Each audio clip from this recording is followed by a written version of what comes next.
Yep. So every time Paul Rudd's on there promoting a movie, and again, I've never seen an episode of Jimmy Kimmel, but this stuff they're so good at utilizing YouTube for their clips and stuff that every time Rudd's on, he's like, I got a clip from whatever, Ant-Man. I got a clip from whatever other, whatever movie, hundreds of movies have been in. It's always the same clip from Mac and me.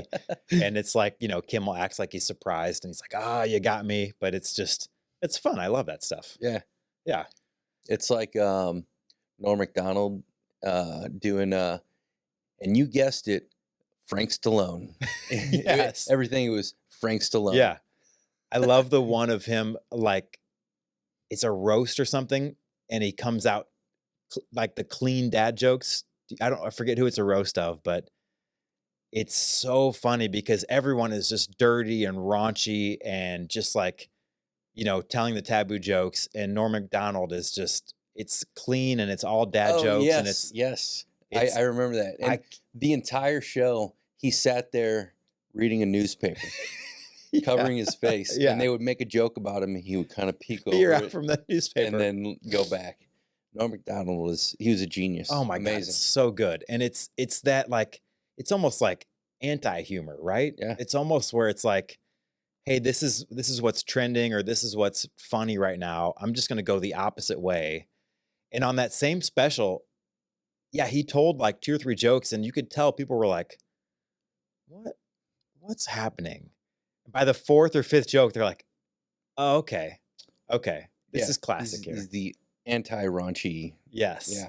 Roast. So good, man. So good.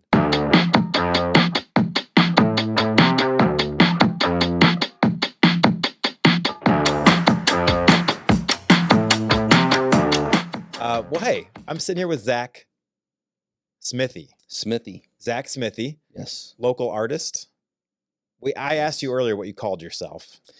Yeah. Artist. Just a local creator. artist. Yeah. I like creator. Yeah, because I create in many different styles and many different materials. So yeah, it's broad. It covers a lot. It kind of, it doesn't put you into like a box. Right. But, okay, so you grew up in St. Charles. We talked about that. Mm-hmm. 3 schools. We don't have to name them. 3 and out. Oh, you're going to go ahead. Coverdell, Hardin, and St. Charles High School. And then on to Lindenwood. So I didn't go far. Yeah, and it doesn't get more like St. Charles City than Coverdell. Yeah. I mean, exactly. Yeah. And, I wasn't actually even going to go to college. I was the first in my family to go. Oh, cool. And my parents, they hadn't gone to college, so it was like the end of senior year, and they were like, so what's up with college? Where are you going? You haven't really talked about it. And I said, I've been thinking about this. I'm not going to go to college. I'm gonna graduate, and then I'm gonna go to work with Dad as an iron worker. Really? And I'm gonna do that for 4 years and live at home. And instead of building up debt, I'm gonna make money, and then I'm gonna use that money and invest it and start buying and rehabbing and flipping real estate. And he said, nope. You can always come work with me. Yeah. You can always flip real estate. You're going to college. And I was like, okay. Guess I'm going to college. Yeah, I guess I better start looking. Well, that sounds familiar to like your end of college story too, because from talking earlier, it seemed like you didn't really have that much of a plan when you were close to graduating. Right. The ultimate goal was always become a full-time professional artist. That's the ultimate goal, but how do I get there? So I didn't really plan the path from point A to point B until right when I had to. So such an artist thing, right? I mean, I can't imagine it's typical of an artist to be like, here's my plan. I'm going to do this for 3 years. I'm going to go here. I'm going to go here. Like that doesn't mix, right? Right. Yeah. Like you just kind of have to do what you did. Yeah. But now I'm kind of the opposite. Now I realize that I do need short, medium, and long-term plans. And I need to be somewhat ambiguous with how I get there, but also have somewhat of like a direction to go into. Yeah. Hey, you're watching the local 636 podcast. We're with Zack Smithey, local artist. I want to remind you to go ahead and smash that subscribe button and the notification bell. Woo! You got it, I man. got it. 17th time's the charm. Hit that subscribe button, hit that notification bell. You're going to be informed of the latest shorts, videos, and full episodes coming out. You'll get that nice little notification as soon as they're out, and you can be the envy of all your friends in St. Charles County. Don't forget to follow us on Facebook, on Insta, and on YouTube. Everything is at Local 636. Tell me about this. Everyone's an artist until they're told they're not. What is that? Someone said that. I heard it somewhere, but I'm sure someone famous said it. Yeah, someone probably said it. I think Picasso said some similar things, not quite, but he said it kind of, it took him X number of years to learn how to paint like Michelangelo or Leonardo, but it took the rest of his life to learn how to make art like a child again and to be more pure with his mode of creation instead of just following the path of What everybody someone else else. did. Yeah, Yeah. the trends. Interesting. Yeah. So what fascinates me about that is like from almost birth, everyone starts out being an artist. That's almost the first thing that you are, Right. right? Like you don't. Everybody's creative. Anything is possible. You don't have anybody, you're new to life. You don't know what the traditional rules are. Yeah. You're just here doing what you do, and that's all good. The key is to continue doing that into adulthood. But something happens. Yeah. What happens? Education happens. Tradition happens. Tradition is peer pressure from dead people. And, like, who cares? Like, they're gone. It's time for you to live your life the way you want to live it. And, to fit into society, everybody has to, find their path and then go into this path and, like fit into, this peg fits into this hole. Yeah. I never liked that. I never liked any jobs. I hated all corporate jobs, and I just never felt right until I was able to I know what I want to do, and I'm going to do Yeah. it. I'm self-motivated, and it takes self-motivation. Some people they love to be told what to do so that they can do it well, and then clock out and not think about work until they clock back in. For sure. Um, Most people. right. Most even. people. Yeah. But I an think- entrepreneur, you never get to clock out really. Yeah. Well, there's something about those peg holes that feels comfortable, right? Yeah. That you don't have to. It's not that you're not smart or that you don't have to think, but you don't have to. Well, you find your place. You feel like you fit. You have a purpose. Yeah. You're rewarded immediately, right? Yeah. By peers, family, whoever. Good job. You got this job. You got this promotion. You got whatever. And I imagine your world is very different than that. Right. Yeah. Not worried about. I promote myself by doing a good job and people seeing that. Like I don't have to really market that. I don't have to ask permission from anybody. I have to do a good job always, and that's more of like pride and taking pride in what you do, and other people will recognize that over time. Is that easier to say because you are successful? Like, It's kind of like, I guess, am I successful because that's what I did, or is that what I had to do to become successful? yeah. I don't really know what the answer, like which came first, the Yeah. chicken or the egg. But Yeah. the thing with artists, everybody has to take their own path. Like, really, you can take best practices from other artists, like, oh, this is what they did. Like, but when it all comes down to it, you have to like form that into your own plan. Like, everybody's on their own path when it comes to art. I always think with any job, and I've talked about this before, I think almost any job you can apply this. There's an art and a science to the job, right? So I'm an insurance agent by trade. the science of my job is that I know that if I talk to X people, X amount of people, Y amount of people are going to want to get a quote. And out of Y, Z amount of people are going to buy from me. And that's what I need, right? So I know that's the science of my job. I got to talk to this many people to get this many quotes, to get this many clients. Yeah, it's a numbers game. It's Yeah. stats and, Sure. hustling. And, But there's an art to my job too, right? The sales aspect, the marketing aspect, that's all, for me at least, that's what started out as my kind of creative outlet, is how I'm going to run my business. So take that to you. The art of your job is literally the art. Does the science part come naturally, that part of marketing yourself, of getting your name out there? Or was that something you had to learn? How did you kind of acquire that skill? yeah, I guess it's a little bit of both. It both came naturally, but I also learned from trial and error.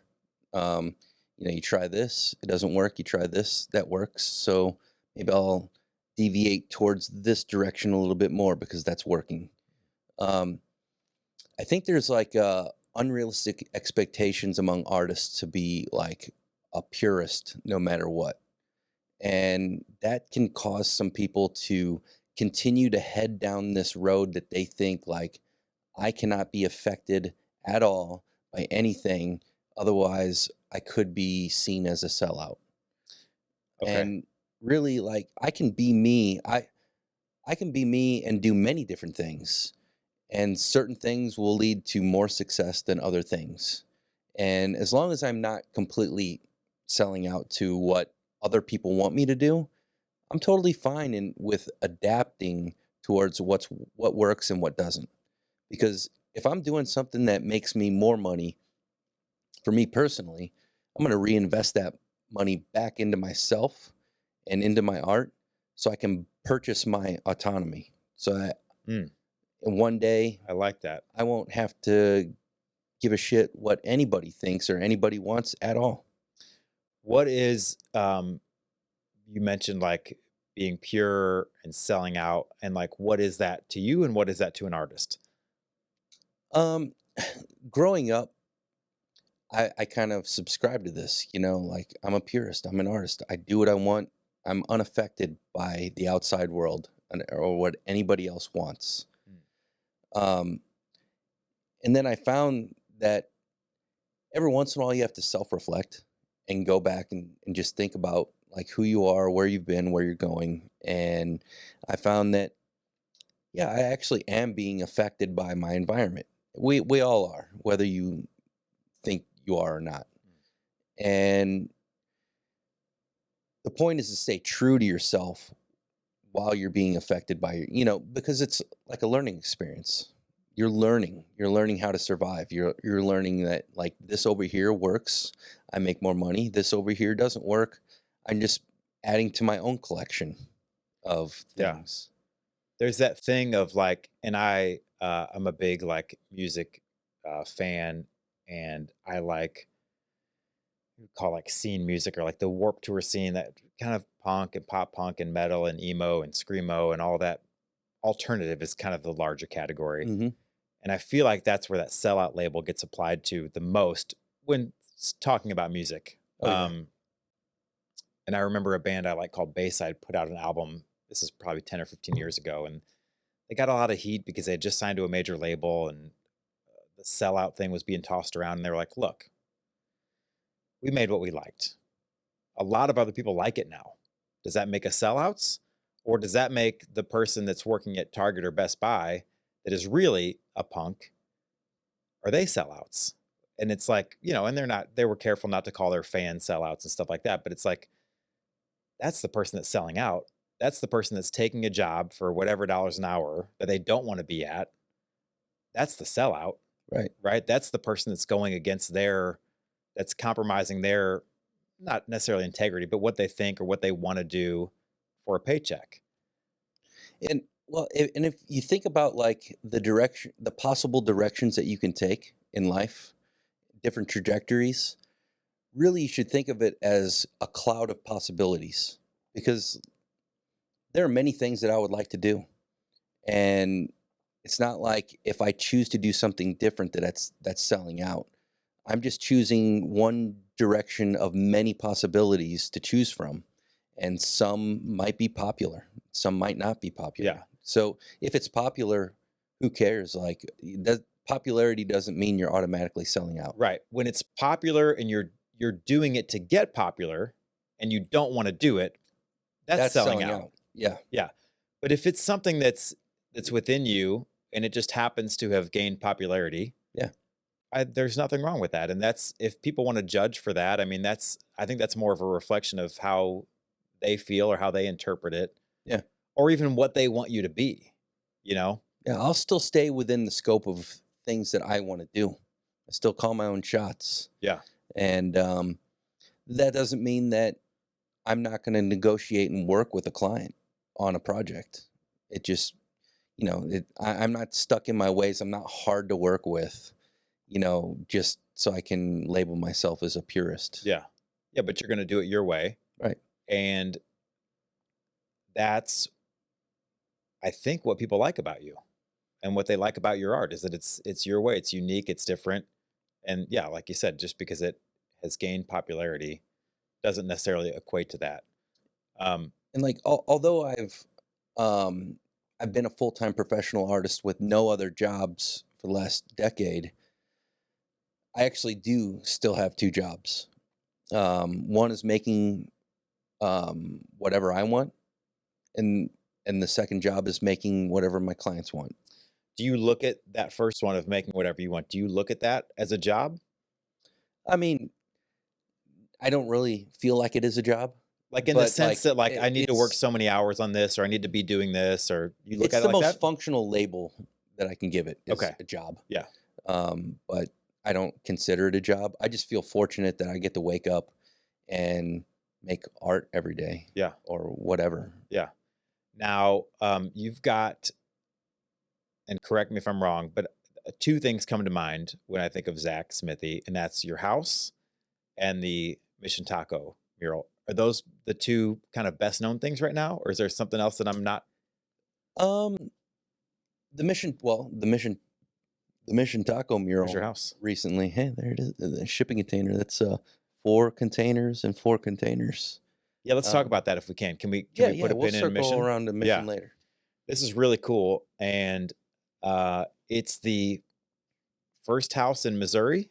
Yeah, the first house in the St. Louis region. okay. And that extends, I would just say, like 100-mile radius. Yeah, show me what we're looking at here.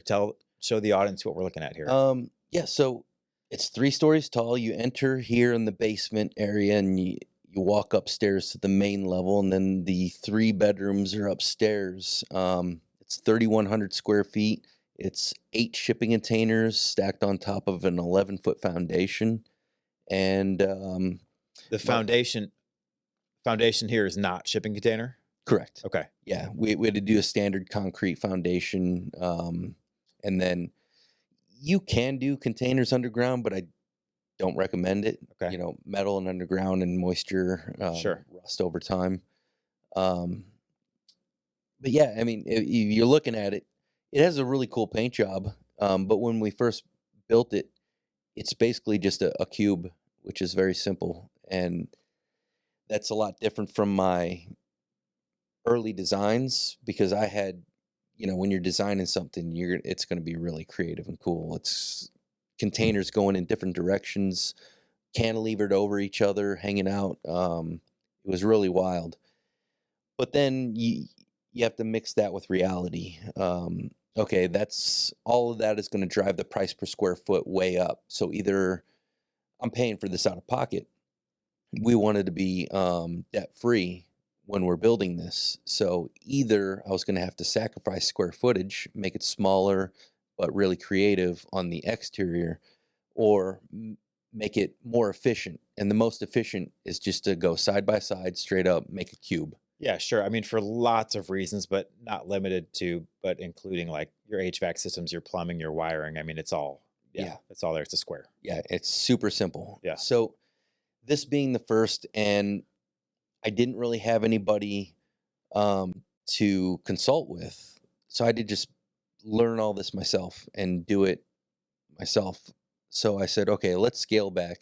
Let's make this more simple. This is going to be a learning process for future projects.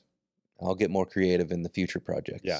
And those are starting to roll in, or they already Yeah. have? Yeah, I've done a couple. I've designed several homes for other clients and built a couple for clients in St. Louis. One, the coolest one is this 3-story, 9 containers, a block behind Crown Candy in the Old North neighborhood. Oh, cool. It's awesome. So I met them. They were one of my art collectors, and after I finished this, they contacted me and said, "Hey, we've got this basic design for a container home. Can you build it for us?" I said, "Yeah, let's do it." So You're almost like a general contractor on that? yeah, Okay. yeah, and I decided, I did almost all the construction on my house. I'm not going to do that anymore. Sure. I did it as a learning experience. Now Yeah. I'm going to hire that out. Now you know what to do. Yeah, I'm going to make my money up here. And Yeah. not down here. Yeah, exactly. And did you like you painted this, I assume? I did. Okay. Yeah. And did you paint theirs, or is that Nope. okay? They have several pieces of my art in their collection, but I did not. So the only thing that I did in their house was build their floating bed. So it's just a plank that comes out of the wall Oh, wow. with no legs underneath. Very cool. Yeah, it's really cool. You have one of those in your house, I think, somewhere. Yeah. We were I- flipping through pictures earlier. Yeah, I did that for mine. Theirs is a little more streamlined. Mine is all exposed Okay. the way that it connects to the floor and the wall. Okay. Just one of those theirs- things as a learning. You've learned how to do it better now. Right. Yeah. Yeah. And so with theirs, I built these huge steel T bars and hid everything in the wall and inside the bed frame. So it's just a Oh, cool. monolith coming straight out of the wall. I like that monolith. Yeah. That makes me think of 2001: A Space Odyssey. Yeah. That was on where was I? I was at Exit 6 last night, and that was on. That's one of I those love movies. that movie. I do too, man. But it's such like it's mentally draining to go through the entire very film. much so. Well, yeah, because it's over. Is it 3 hours? It's about It's close to. Yeah. And you go from like the dawn of time to this future. So Yeah. it's a lot to it cover. feels like you've been on a journey. Yeah. And you also you can't just sit down and watch. Like, you almost have to, like, there's an experience that goes along with it, whether that's altering your state of mind somehow, right? Because it's just a Yeah. better experience. You've seen that movie, I assume? Oh yeah, Yeah. It's- Stanley Kubrick. I think that's the first AI movie. The first AI movie? Oh, yeah. Yeah, I mean it has First Okay. believable. You know, like- Yeah. how like Yeah. you know It's crazy. The part was on last night where they were it was the single guy in the spacecraft, and he was like communicating with someone, and you're like, this is an iPhone. Like, yeah, this isn't is it crazy? Like 1968 or this- whatever, right? Yeah, Or 1968. It was it was the year before we went to the landed on the moon. moon. Yeah. Before, And it's their moon nuts. scenes looked amazing. Yeah. Well, that's where the moon landing was probably filmed. No, I'm Yeah, just right. kidding. But yeah, it's all of that is a reality now. Yeah. AI Such a trip. especially, I think the majority of the population is sleeping on how fast AI is advancing. Oh yeah. It's amazing. And ultimately it will replace many, I mean, like over half of all jobs. But for now, it's like having an assistant. So Yeah. those who are good at using it will, they will prosper. And maximize it. They even have it like in a graphic art. There's like a graphic art AI thing now where you can say, like, you can basically describe what you want. Yeah. And it'll spit out images for Yeah, you. Dolly 2 and what's the other one? Having a mind blank right now, but Yeah, it's okay. they're amazing. Now it's hard to distinguish what's a real photo and what is AI generated. Now, does that scare you as an artist at all? No, Okay. no, Because and I've kind of so it actually did affect me though. It affected me in the way that growing up, if everybody was wearing a certain thing, I would try to do the opposite, do something different. Yeah, love And this is kind of the same thing. Everybody's headed in a certain direction. Now they're called prompt engineers. So if you're really good at making good output, you have to be good at input. So you're good at prompting the AI. So you're a prompt engineer. Oh, okay. So like telling it what to do. Yeah. Okay. So if you're good at queuing it up to do something great, then It's almost like writing code or something. yeah. And those are the people who are going to be taking a lot of jobs. It's going to take one of those people for every 10 of, the old Interesting. Yeah. people. But like, where were we headed with this? I have no idea. We got on Space Odyssey somehow. Yeah. How did we get there? But I was gonna say, like, there is, and this has been going on for. Am I intimidated about this? Oh yeah. But no, it affected me in the way that I think I'm gonna head more physical with my work. Okay. Something that AI can't do yet until the robots start making our work. And that's where I was gonna go. Is that this has been happening, but there's been a definite return to wanting things like handmade. Yeah. Right. So it's like, I don't know why. I mean, this is probably an obvious example, but like home brewing, right? Like Mhm. you're real awkward with that cup, and it just I looks know, it's so like, unnatural. what am I doing here? I don't know. I'm You can trying to figure out the best way. Here, wait. There you go. But it's almost like home brewing, right? Like, we got to a point where craft beer was so popular, and then people started home brewing, but then people started wanting that, and then those started getting pop. But it's like, yeah, there's just that return to like having something handmade or having something in a small quantity. Yeah. It's just authentic, and you feel, like you said, it's real. You can hold it, you can touch it. Yeah, and the realness and the story. The Yeah. story is so important. That's why when you pick up a craft brew and it tells a story about Mm. not only the brewer that made it, but how this type of beer originated, where it originated in the world, like that history. I'm drinking a piece of history Mhm. right here. Yeah. What's the history of like, yeah, I gave a prompt and this piece of machinery, Right. this AI made this art. Yeah. That's not a good story. Nope. That's almost anybody can do it. Yeah. So yeah, it kind of cheapens the image. Like images are everywhere now. Like if you go around and look at AI images on Instagram, it's nuts. You get an overflow of like, oh my God, this is amazing. That's amazing. And then after a while, it's like, this isn't amazing anymore. It's everywhere. There's No, like millions of these images now. I think it's because I've clicked on a couple, but like on Facebook, a big trend is like, we told AI to make the Harry Potter characters just from the book, and here's what they look like. Yeah. And it's the first couple are like fascinating because you're like, wow, they just plugged in whatever was in the book, and that's what they look like, and it's pretty close to like how the actors look. Right. But then yeah, you see 10 of them, and you're like, okay, well, they look the same. Cool. Yeah, that novelty is, it's going to be over soon. Yeah. But that's not going to replace the fact that it is what you said. It's way more efficient. And, you think about paying one person to do X job versus paying 10 people. So for that reason, it's not going to go anywhere. No, it's here to stay. Yeah. We just have to get used to it and adapt. Yeah. And also, I think for people, I don't think that I am worthy of including myself in the same breath as you from a creative standpoint, but I'll do it anyway. But for people like you and me, we have to find ways to keep making things new and different and exciting. Mhm. And just breaking that mold of like what the norm is, Right. And I think there will always be a need for that, and even more so as we get more into this, is that as what you do becomes lesser known or foreign, it's going to be different at some point, which is bizarre. Yeah. Right. Right. Like here's a hand painted whatever it is. Just think of this, like we were born before like the internet and things like that. Everybody like today, they're born and this already exists. Yeah. So we're ancient.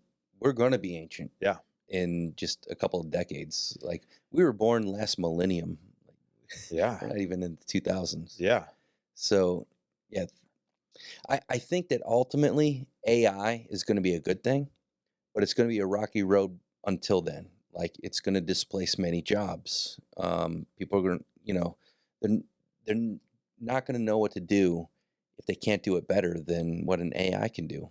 And an AI and a robot can work 24 hours a day, 7 days a week for next to nothing. How can you compete with that? Yeah, I mean, I think it'll be novelty at some point, right? Like what you do will be novelty at some point. Yeah, but well, humans are the buyers. I think ultimately they will value. It's art isn't really about like the time that an artist puts into it. Like, yeah, maybe a piece takes me 10 minutes or maybe it takes me 100 hours, but it's not priced that way. Yeah, if it took me 10 minutes, it took me 40 years to get to that point. Well, that's what I say. It's the same. That is a parallel in my field, is that you're paying for, yeah, the 10, 20, 30, 40 years of experience it took to make this product or to get this result. You're not paying for the time it took to do it. You're paying, and I think people have a real hard time grasping that. Yeah. Right? Because think about, like, do you play video games at all? Used to. Okay. I mean, think about what a video game is. You download it. I mean, it's not Right. the new Zelda game. I'll show my hand here. I'm a super nerd when it comes to Zelda. I mean, it's on a Switch cartridge that is, that big. Yeah. And it's $75. You're not paying for that. You're not paying for the materials. You're paying for the time that it took the 300 people to work on that. The same as a movie or whatever, right? You're paying for their years of experience and their years of expertise to get that finished product to you. That's what you're paying for. And like me as an artist, I think we play outside of the normal rules. Like, think of a baseball card, an autographed baseball card. Mhm. It's rare, the scarcity of it, Mhm. and also it's valuable because we say it's valuable because we have an attraction to it, and then there's scarcity. It's the same thing with art. I think humans will most likely favor human-made art overall, or the artwork that a human made with an AI. That could be a thing, but Yeah.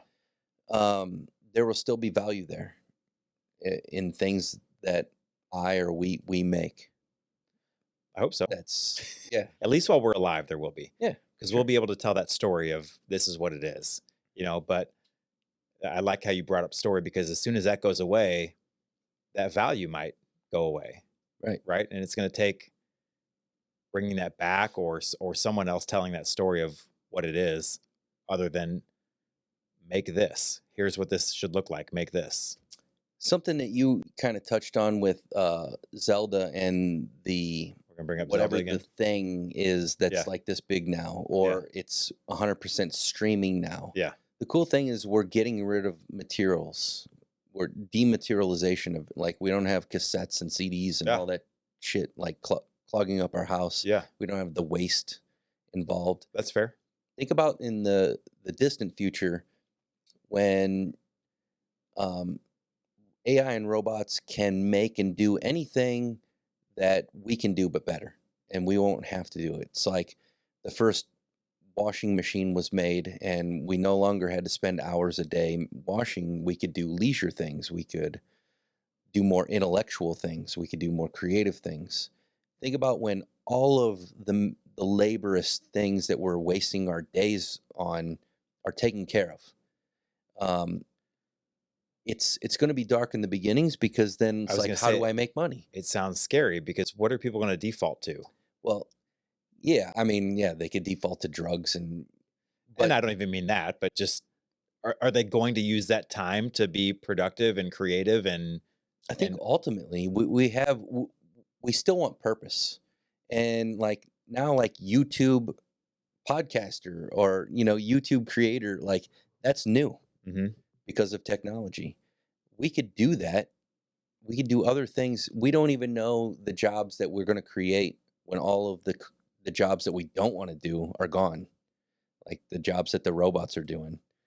But ultimately, I think what's going to happen is universal basic income. It's a very polarizing topic now, but when all the jobs are taken up and all the wealth is funneled towards the people who own the AI and the robots, it's going to drive the cost down of everything so much. But then the wealth accumulation with the people who own this stuff, all we have to do is tax that and spread it out, and everybody gets X number of dollars per week, and you'll be free to roam the earth and do whatever you want forever. Like, you can just live whatever life you want, and it's fine. And we won't have debt. We won't have anything because we'll have a surplus of everything. Like, Sounds cost very of everything. utopian. I don't. Utopian will happen after it gets way worse. I was going to say, I feel like it's there's gonna be terrible before that. I think so. Yeah. Just because we're humans and we're going to fuck it up. And right. We're And going there's greed and everything in between, and misinformation and propaganda is going to cloud the direction. But just think about it. When everything is taken care of, what are you going to do? I mean, you can do whatever you want. We're all just as long as we're back to everyone's an artist then. Yeah. Right? Yeah. Right. I mean, you can do whatever you want at that point. Might not be in while we're alive. Yeah. But it also might be. It's going to happen. Yeah. Okay. Well, this AI segment brought to you by Zack Smithey. It is not where I thought we were going with this at all. But me neither. Super interesting. Do we want to jump back on a topic? Yeah. It does. I mean, I think, I just want to say this. Like, I think a lot of people are scared of AI, and just from a fact of like not knowing, right? Right. Of like, it's different. Well, it's evolving faster than anything. The faster it evolves, the faster it evolves. Like, it's progressing faster than we can keep up. And just think about it, like, technology is moving exponentially, but our biology is still ancient. We're still cavemen who are trying to deal with computers. Like, the best we can do is just try to keep up at this point. Wow. It's a lot to think about, man. It's a lot to process. I was not ready for it. But that's okay. It can be scary, or you can just like say you can't stop it. So let's just get along for the ride. Are you a South Park watcher by chance? Oh man, I did for like many years up until just the last few years. I love South Park. I do too. Yeah. There's I think it's maybe not the most recent episode in this episode. This podcast will be out later, but in the new season, there's an episode where the kids are using Chat GPT to interact with their girlfriends, because the kids don't really want to, they're fourth graders or whatever, right? And they don't. One guy has this real great relationship with his girlfriend, and I think Kenny or Kyle or Stan is like, what are you doing? He's like, oh, just use Chat GPT to respond. And so he starts doing it, and they've got this great relationship now through text.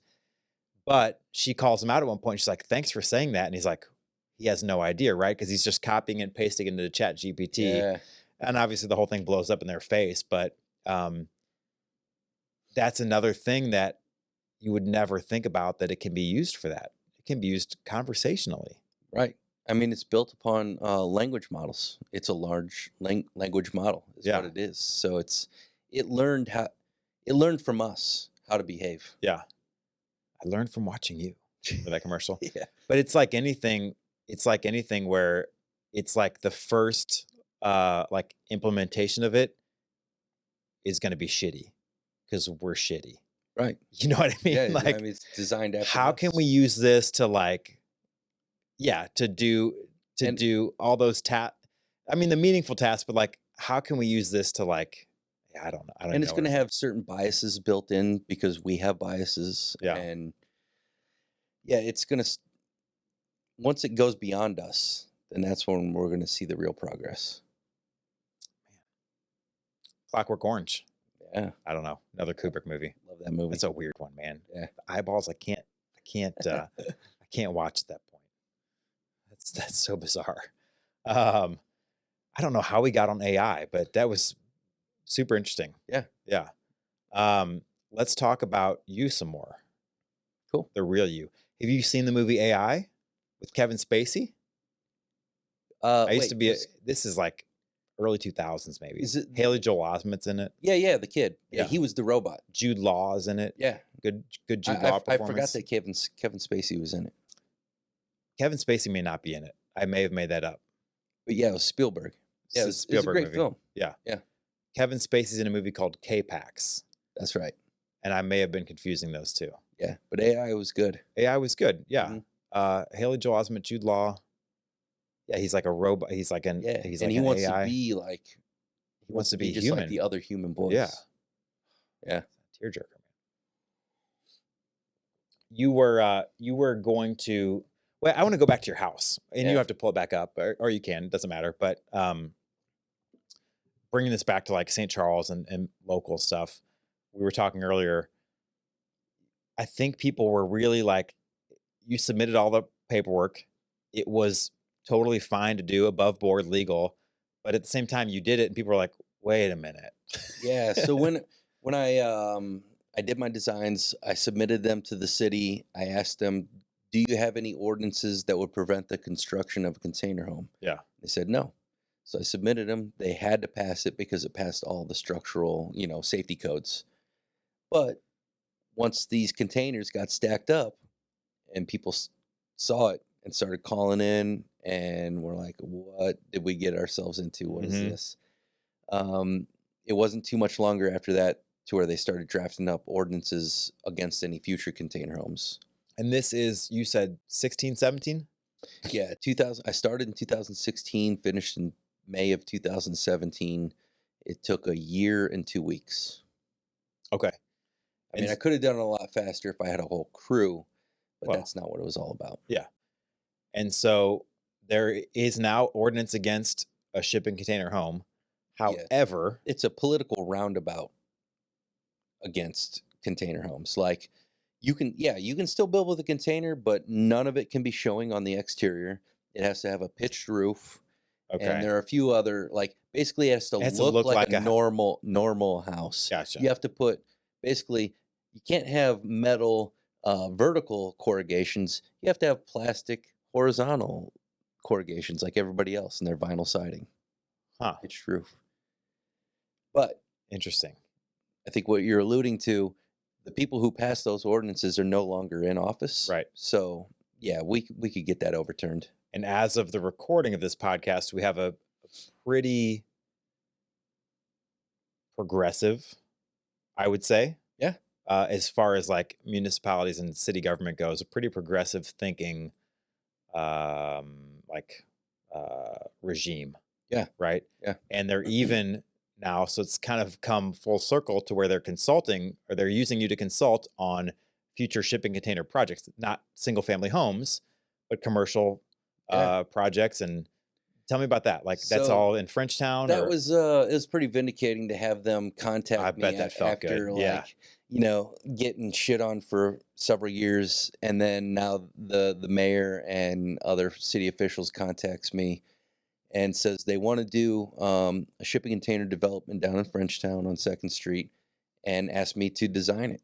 So I designed the whole thing. It's several blocks, upwards of 70 shipping containers total. Wow. We'd have retail, short-term rentals, a brewery. We want to have a dispensary, maybe like a craft whiskey. We want this to be high-end, creative, and geared towards youth because St. Charles is an aging population, Very much so. and we have to attract new young people, and we have to have cool things for them to do and be around. And it makes sense because it makes sense to want that. It doesn't make sense. Well, and I guess it does, but we have Lindenwood right there, your alma mater, Mhm. but they don't stay there. They go west, they go to the city, Right. they go back home, wherever else, but they don't stay in St. Charles City for sure. They might stay in St. Charles County, but they do not stay in St. Charles City. Right. And that's because, I mean, there's a lot of reasons, but there's not enough housing that is geared towards attracting them. Right. And what they want. I mean, there's a lot of old building single family houses that are, quite frankly, pretty intimidating. If you're coming out of college or if you're 25, It's a lot of work. it's a lot of work. I mean, that was my first house. And if it weren't for my wife, I probably wouldn't be a St. Charles City resident. She had the vision, and she had the vision to say, we're going to turn this into this. And Yeah, My wife and I, Bree, our first house was built in 1880 Yeah. over on 6th Street. Yeah. And that was a complete renovation. We thought it was going to take 6 months. Took a year and a half. Yeah. And it's a lot of work. They're really cool looking, but it's very inefficient. And my thought is, Yeah, because you've got to put bathrooms in places that bathrooms were never. Yeah, but They weren't in the 1880, original there weren't house. bathrooms. Yeah, there There was were no outhouse. wiring. There was no plumbing. Yeah, so you got to figure shit out. Yeah, And you have to put closets in. I mean, our first house was built, I think we traced it back to like Civil War. It was on 3rd Street. Yeah. And of course, like, I think I've heard this rumor, but like there was some sort of fire or something at the county records office. So like when you look on the county tax records, it'll say the house was built in 1930. But that's standard. You look up a lot of houses and it says 1930, but we, through photographs and things we found in the house, traced it back to like Civil War. Yeah. But yeah, you're putting in closets. You're putting in bathrooms. Nothing square. Everything has God. to be custom. Yep. Everything is expensive. You put a marble at one end of the floor, it's going to the other end. Yeah. Insulation, efficiency. Yeah. It sucks. We did ours as we lived in it. So, I mean, it was a little bit different, but I mean, we lived there for, I think like 12 or 13 years and just kind of chunked it little by little, but it's intense, man. And I mean, if it weren't for her, I'm not interested in that really. Right. I like it, but I'm not interested in doing the work. And it was a good learning experience in my Sure. 20s to rehab Yeah. an old house. But yeah, been there, done that. I'm over it. Where were you at on 6th? This is great for our podcast listeners. We're talking about individual streets in St. Charles City. 6th and Decatur, 701 North 6th Street. 6th and Decatur. Okay. Yeah, so Decatur is St. where Charles St. High. Charles. Yeah. And Lady Dies Yeah. is right there on Decatur. So you just Lady go Dies. straight. You gonna buy Lady Dies? I heard it's for sale. It's been for sale for a minute. Yeah, that's not my jam. Mine either. No. I just want someone to buy it and keep it the same. So this container village, I want to be an investor in this project. And so I want to build and control several of the short-term rentals. I want to build them to my specs. I want to handle all the interior design, the artwork. That's kind of one of my next projects. Yeah, this is what you were talking about earlier with, is this the same thing with having like the mother-in-law house in the back and having that? This would be different. Okay.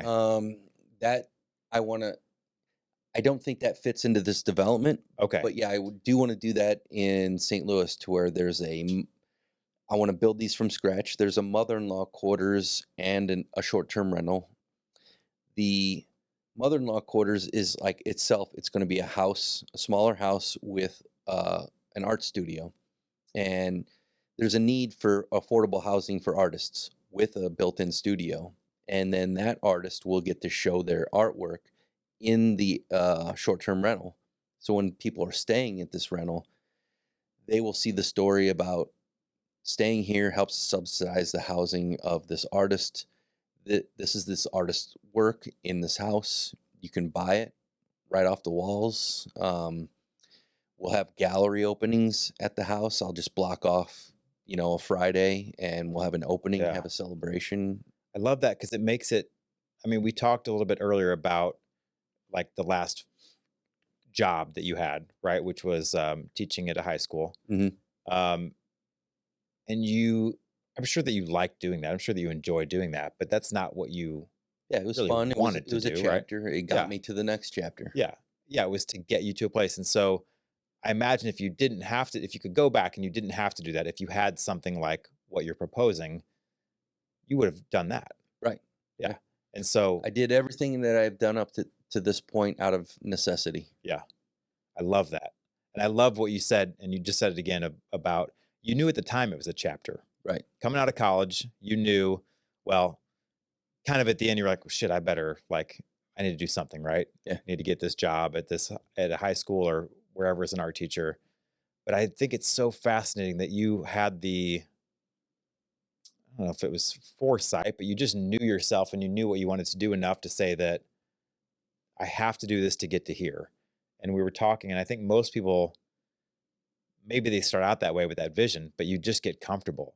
Right. Or you get a raise. Stuck in, security. You have kids, you get a mortgage, you have all these things, and you're like, well, I wanted to do this, but I'm here and I'm locked in. I've got this payment, and I always had my eyes on the prize, which I was just being free. So the journey was like, yeah, there are many ways to get from point A to point B. Which way do I want to take? And I didn't want to do anything that was not artistic. So teaching high school art straight out of college, that fit. That was perfect. It was kind of stressful. I went straight into it. I taught before I actually student taught. I got the job the following semester right after I graduated college, and then I was taking night classes to finish my master's in education while I was teaching, and then student taught for myself. I just had an observer come and watch me in my own classroom like 3 years after. So it was kind of odd. So I don't know how it's supposed to go. yeah, That's just how that's how it went for you. Yeah. Let me say this off script. You mentioned a previous guest we had on, Brian Jackson. Yeah. Did you know? Did you observe anything different about him when he was in your class or when he was walking through the halls, like as to, how he interacted with people or how he was treated? I know Brian's story, Yeah. and I knew it back then, and I knew that he was in the middle of finding himself and figuring out he was dealt a hand that most of us aren't dealt, and he did what he needed to do. He turned that into a positive, and that became his life story. So I can't speak for him per se, but like would he be who he is today if the unfortunate things in his past didn't happen? I don't, I would would say- he be as successful? I don't want to make a positive out of that, what happened, but he is, He has awesome. done that. So yeah. his life is awesome. He's killing it. Yeah. He's a great person. Yeah. He, a lot of similarities actually, now that I think about it, with just having that freedom of, I'm going to do this. Yeah. And I think clearly not by choice or design as yours was, right? Like you knew what you wanted to do, but like you said, taking that negative and turning it into a positive. But yeah, just having that vision of like, this is what I'm going to do. I'm not going to be in a box. Yeah. Being a teacher in high school, you get to see a lot of people in that awkward stage of life when they're trying to figure out who they are. Yeah. And that was kind of like my bird's eye view of Brian, was seeing him develop into the man he is today. And Yeah. Very cool. it's really cool to see how that turned out. Yeah. I want to go back. You started talking about, we were talking about the two things that I would say that you're most known for would be the home, and then the mural at Mission Taco at Streets of St. Charles. Yes. You were going to say something. I don't know what it was. I don't even know if you remember. Oh yeah. So actually the Mission Taco mural just got chopped up a few months ago, and because they expanded into the next door, but they really valued it. Everybody was asking about it, where to go. It's the first thing I said when I went in there, and I was like, where's that mural? And they're like, we cut it here. We saved it. Yeah, they cut it into sections, framed it out, and used it as ceiling panels in the new party room. Yeah. Have you been to Mission Taco at Streets, Angel? I haven't. No. Okay. It's I don't know, how would you describe that? Because I'm not going to try. Okay, so it's a taco joint, and it's in St. Charles. So I just took, these two things and mashed them together and thought, okay, who are some local people? Mark Twain, Daniel Boone, Lewis and Clark, Sacagawea, and then they all got the Day of the Dead Sugar Skull face makeup. Yeah. Just to kind of pay homage to the cultures colliding in this space. And you we should have got a picture of that, but it's in the art. Is it like an arcade now, or Yeah, they have it's an games or arcade, something? yeah. Okay, go check that out. So cool. Did they give you like complete autonomy on that? Did they give you any kind of direction? Yeah, they did. So first what I did was I heard that they were opening a restaurant in St. Charles, and I knew from their previous restaurants that they hire local artists to do the artwork. So I contacted some people who This is the science here. This is the science of your job, right? yeah. Yeah. So I contacted a few people who I thought maybe had a contact with the ownership. Told them, hey, maybe could have put in a good word for me, Yeah. So, and contacted a bunch of people, and then I waited a couple weeks. And then I contacted the owner and said, hey, heard you're opening up in my backyard. I've got a studio 1 block away. I'd like to pitch an idea. So I did, and he said, that sounds fucking weird. I like it. Let's do it. Well, first thing he said was, oh yeah, I've heard of you. Oh, So cool. some people were talking about you. Okay, there you go. I Yeah, was you're like, hoping that maybe those little it bugs, worked. Yeah. helped. But yeah, I pitched the idea, and he thought it was weird. And he In said, "Let's any do it." other industry, when you hear that sounds fucking weird, you're probably like, well, shit. But as an artist, I imagine you're like, yeah, perfect. Yeah, That's right. what I do. Let's do it. Yeah. And for a project like that, like to trust the artist to do that, Yeah. that's a pretty big I leap of bet. faith. And you don't have to I'm Like, not asking he this. didn't know me. He didn't know me. Right. Yeah. And I don't say, and I'm not asking, but like whatever you got paid is whatever you got paid. But for him to not only trust you, but to put the money behind it and say, because they probably were just going to paint it red or something, right? Yeah, Like, right. here's the wall, we're going to paint it red, or we're going to hang up a few. And that's where it's pictures. at, like that amount of money, and to give a license to somebody that you don't know. Yeah. I mean, I did show him my portfolio, and like, Sure. I'm a diverse artist. I work in many different styles, so I guess he felt comfortable. Yeah. That's But awesome.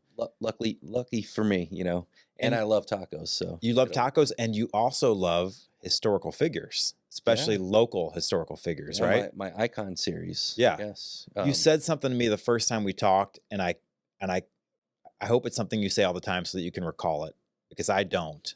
Do you remember what you said about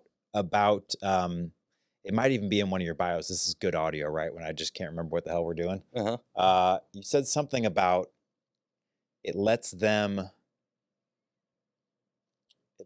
be the art, or something along those lines. Help me out here.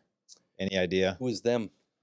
So like Twain or Lincoln or Okay. So yeah, I'm a process-focused interdisciplinary artist.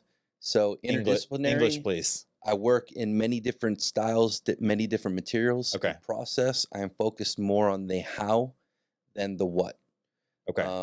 So The process of painting it, drawing it, yeah, like whatever, the- whoever the- it is, whatever the subject the is. art of creating art. Okay. So whereas most artists would have a style, they got their style that they work in. So think of like Van Gogh or Monet. I'm Yeah, going back yeah, to like they have a grade school very or whatever, right? But identifiable you can style tell who that is. Throughout their entire life. Yeah. It's you know who it is when you see it. Picasso. Yeah. Yeah. Okay. That's not you. No. Well, I do have many different series of work, and each one of those is very identifiable to me, but I don't stick with just one. Okay. Because studying the process takes you down many different avenues. And so the Mark Twain series, for example, the portrait of Mark Twain is the conduit between me and the viewer. I've painted, drawn, sculpted Mark Twain over 400 times. But each time I do it, it's completely different in process, different style, different materials. So that is my playground to where I get to experiment with new processes. But the audience always sees Mark Twain. And it's a connection that many people have in this area because Mark Twain is kind of local, but also all across America and some parts of the world. So for me, I had an attraction. I grew up, my grandma was a professional artist. Oh, cool. And when she would babysit me, we would set up still lifes in the middle of the kitchen table, and she would, give me like college level critiques on my work in elementary school. And I didn't Like, know look, it was it's a college. turtle. All right, just chill out, Grandma. Yeah. So, but we would always do like figures and portraits, and I grew up being like a portrait artist. So kind of I'd gotten away from that for a few years, went more abstract, but then I jumped back into this Icon series in the early 2000s and started doing like different historical figures, and it felt good. It was like going back to my roots as a figure artist. Hmm. And when I came across Mark Twain, and there was just some weird connection, there's like Mark Twain Plaza, Mark Twain Park, Mark Twain Lake, Mark Twain, Mhm. it's everywhere. You kind of grew up around it, but you didn't really think about it until then I dove deeper into the person. First, it was just this image and the name that was everywhere.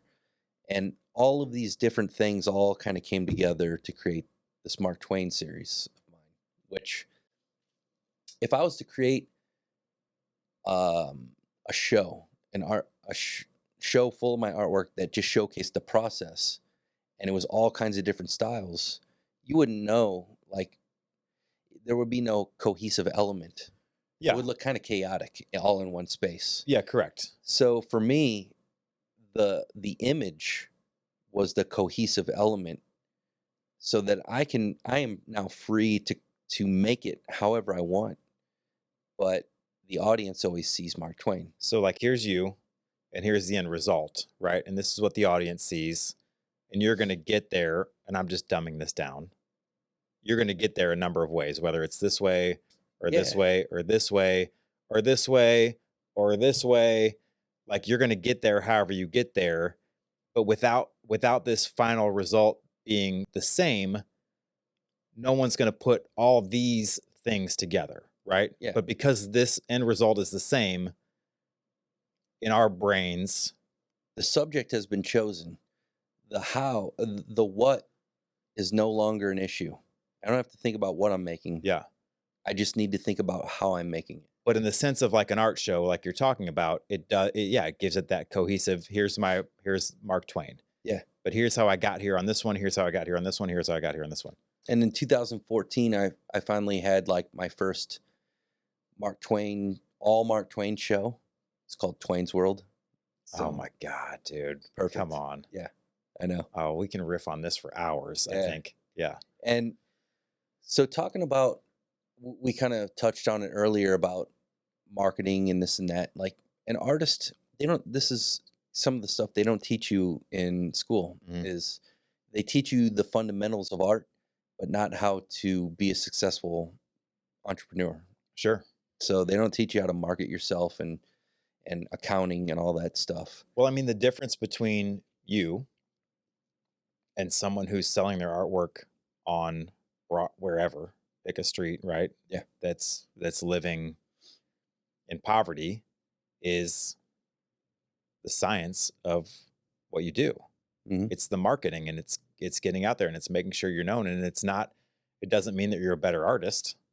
It means that you knew how to market it, or you knew the Yeah. contacts to call the guys that own Mission Taco to plant those seeds to get that job. So like this is one of my first like creative marketing campaigns was for the Twain's World show. Mhm. So one of them, it happened on an election year, and there were all these election signs everywhere. So I went, and they're like dirt cheap, like $100 for $100 or whatever. Election signs? Yeah. We're talking like a local election? Yeah, Or they were okay. just everywhere. It might have even been it was 2014, so whatever Okay. election year that was. Mhm. And I was like, okay, I'm going to design some election signs, but they're going to be about my art show. Mm. And it had Mark Twain, and he had a heart on his chest, and it said, "I have a heart on for you," and it would said like, "Vote for Max Baltimore," which is nonsense. An alter ego? It's like a nonsensical name that I accidentally came up with in college. Doesn't sound like an accident. Well, we were really high I was in the dorm room. that was gonna be guess number one. Yeah. Yeah. And one of my buddies said to another, he went over and said something, and then they both looked at me, and I said, "Did you just call him Max Baltimore?" And then they He just didn't, I'm di- sure. They Yeah. didn't, and he fell down on the ground, rolling around, laughing. And so we had a list of people to kill on the wall, like totally like Wait, what? yeah, it's like ironic. Okay. List of just like, I don't like this guy, he's going on the list or whatever. Okay. Or they're just like nonsensical names. Okay. So Max Baltimore got put on the list. Yeah, Max Baltimore sounds like a hitman or like someone from the like aristocrat, like It's kind of catchy. aristocracy. I don't know. It sounded Yeah. good. Yeah, it does. So that was like my first like email address. Okay. It was like, other things. And the next morning we woke up and I looked at the list and I was like, Max Baltimore. I like that. Yeah. And so it said vote for Max Baltimore on this sign, and nobody knows what that is. Sure. It's intriguing, but on the back I spray painted 4-18-14, which was the date of the show .com. So we got the domain name was the date of the show, and then set a few hundred signs around St. Louis with, what is this? I don't know. It's like mixed in with all these other like election. So people are like looking it up. And the show was at the Missouri Athletic Club downtown. And like this little ritzy club. Nothing that I'm going to be a part of, but I'll show my artwork there. Yeah. And the other one, which I like this one much better. Talk to, the Goodwill down off of Market Street where they sell things by the pound. Oh yeah. Like they're just stuff in trays. Just take it out.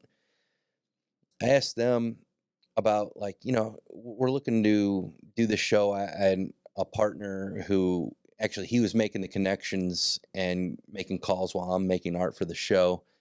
And he calls me up. He's like, all right, I got a deal.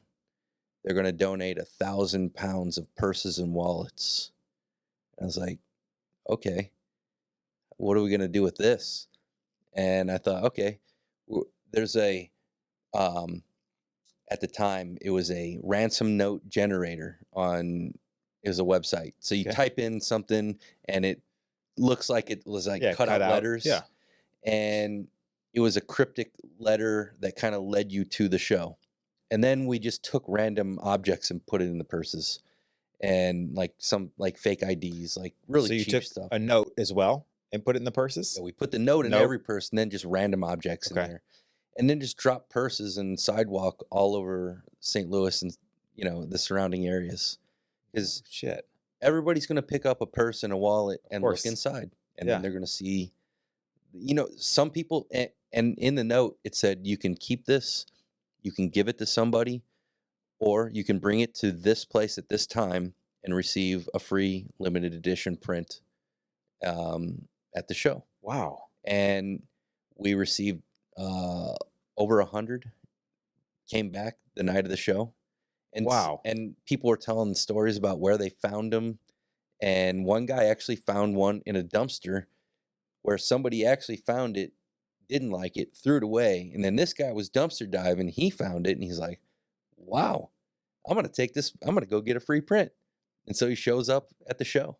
That is amazing. Yeah. I love that. It was awesome. And then that's when I realized like marketing doesn't have to be like spending money on commercials and shit. Correct. Like, all you have to do is something that's like cool. Mm-hmm. Just do something that's newsworthy, different.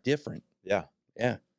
I love that, man. And that's the spirit of what we're trying to do with Local 636. Just trying to give people different experiences. That's pretty neat. I'll have to consult with you on some stuff because don't pay for marketing. Just do something that'll make headlines. Yeah. That is amazing, man. That is very cool. All right. So right now you're at the Foundry. Yeah. You're at the Foundry Art Center. Tell me about that experience and like what that is. I think the Foundry is one of the most probably underrated things in St. Charles City. I mean, it seems like it's this great building. It's this beautiful space. Not a lot of people know what it is. I'm surprised at the number of people who don't know what it is or have never been there. It's tucked away. It's not, it's a great location, but at the same time, it's in Frenchtown technically, but it's not on 2nd Street, right? And it's not on Main Street. It's not on Main Street, but it is. Yeah. So it's a great location, but you have to be going there almost to see it or to know what it is. Yeah. It's an amazing space, and I'll kind of tell you how I got there. I've had a 12,000 square foot warehouse studio for the last decade, and The amount of stuff I had in there was crazy. Like I would be on an episode of Hoarders if I didn't actually use all the stuff that I had. And I remember telling the people who I was leasing from, I was like, please, if I ever have to move out of here, please just give me at least a year's notice because it's going to take me forever to move out. Then the building sells and I get a short notice that, sorry, you have to be out. We're going to redevelop this place. Yeah. And I was in the middle of a bunch of corporate commissions and it was already stressful. Then I had to figure out how I'm going to move. So anyways, I get out of there and I'm like, I don't know where I'm going to go. And I'm calling around. I'm looking for places to lease. Then I was like, why am I going to spend $20,000 to $50,000 a year on a place that's comparable to what I had for next to nothing? I'm just going to build a new studio. And, but I'm going to need a place in the meantime. So I called up the Foundry and asked them if they had any extra rooms. They came through for me. Like, I'm so grateful to them. And it's a really cool place. Like the sense of community, between the artists, curators, staff, and administrators. It's very welcoming, supportive. Their gallery space is amazing. Like it's museum quality gallery space. Yeah. It's awesome. Yeah. And you would never expect it in St. Charles, like for real. I sell very little artwork in the St. Charles area. Most of it is either in St. Louis or all around the country or the world, but they have like an amazing gem of gallery space. And people, and there's what, 20 something studios upstairs. And yeah, essentially people can just come in and kind of either watch, or do people walk in? So there are notes as the visitors are coming up the stairs to visit the studios. If the door is open, knock, say hello, you can come on in, Sure. talk to the artist. If their door is shut, then you can just watch them work. Yeah. So just depending on if I'm busy, I'll close the door. If not, I'll let people come in. People come in and talk to you and stuff? Yeah. Yeah. Yeah. It's cool to see the excitement and the interaction. Sometimes I feel like an animal at the zoo. I was going to bring up the exact scenario. Yeah. But I mean, I've painted live so many times. Like, that's just the life of an artist. Like, Yeah. It's like being in a band. Like you're on display. Yeah. So who cares? Yeah. Very It's cool. fine. And you're building your own space currently? Yeah, I'm going to be doing an addition on the side of the shipping container house. Okay. Not with containers, but I'm using a new form of insulated concrete forms. Wouldn't expect anything less from you. Yeah. My beer's about empty, so we should probably wrap up. Yep. So is mine. Cheers. Cheers. Thanks for joining me, man. This is fun. Thanks for having me. All right. It's probably one of our longer episodes, huh? Yeah. Do you want to plug your stuff? Yeah, sure. If you want to check out what I'm doing, check me out on Facebook, Instagram, or my website. It's all the same. It's Zack Smithey. That's Zack with a CK and Smith with an EY at the end. You're a natural, man. You knew which camera to look in. You spelled everything. You're used to that. Yeah. We talked about that. I can't remember if that happens was a lot. pre-recording or post, but the Yeah. Zack and the Smithy. Spellings. Yeah. Yeah, you got to spell it. I'm Akers, so a lot of people want to go like ACRES. I always I'd say it never like think 3 to- times when somebody's going to Venmo me money. Like, Yeah. Zack with a CK. Uh-huh. Zack with a CK. Yeah. Smith with EY. Like, I want to get that money. Yeah. That's when it's most important. Yeah, right. That's awesome, man. Cut it off whenever.